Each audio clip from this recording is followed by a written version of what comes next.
Some of the best movies on Netflix are the ones nobody ever seems to talk about. Not because they're bad and not because they don't deserve it, but because with so much content on there, really good movies can get buried fast. For example, did you know there's a really solid action movie made by the same guy who made Nobody 2 and The Night Comes for Us? What's your name?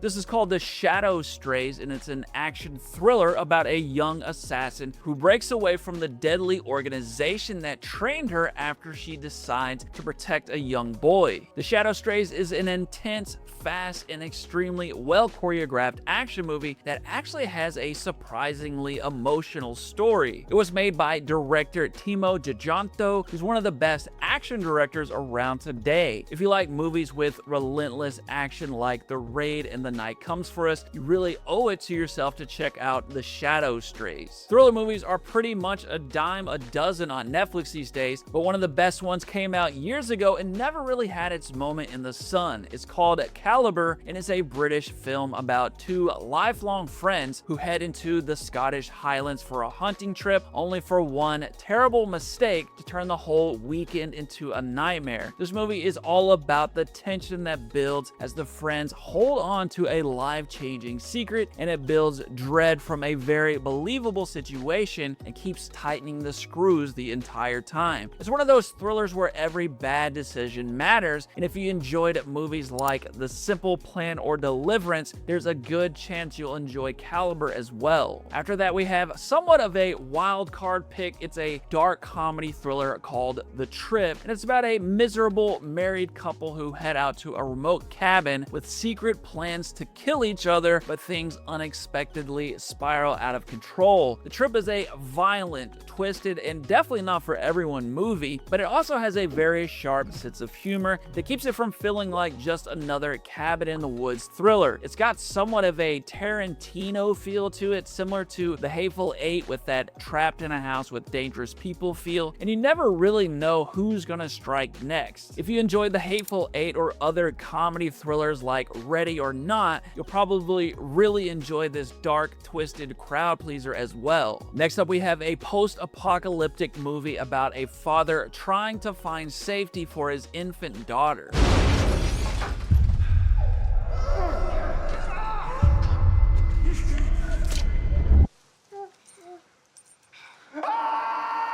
This is Cargo, an Australian film in which a deadly outbreak turns the world into a nightmare. Cargo was a surprisingly emotional and grounded zombie flick that, instead of going big and chaotic, stayed focused on one man trying to do the right thing. It's got a lot more heart than you'd expect from this type of setup, and while yes, it has tension, danger, and a post-apocalyptic setting, it's really the human side of the story that sticks with you. If you enjoyed movies like A Quiet Place or The Road, you might also really enjoy Cargo. After that, we have a World War II drama that's based on the true story of a banker in Nazi-occupied Amsterdam who helped create an underground financial network to fund the Dutch resistance. It's called The Resistance Banker, and what makes it stand out is that rather than focusing on soldiers and battle scenes, it's really about the intelligence, nerve, and constant risk of getting caught while trying to keep a hidden operation alive. It's definitely a gripping film as you'd expect, and that true story element gives the whole movie extra weight. If you like movies like Operation Mincemeat or Darkest Hour, there's a good chance The Resistance Banker will really work for you as well. You can check out more hidden gem movies on Netflix by clicking on this video. Thanks so much for watching. See you again soon.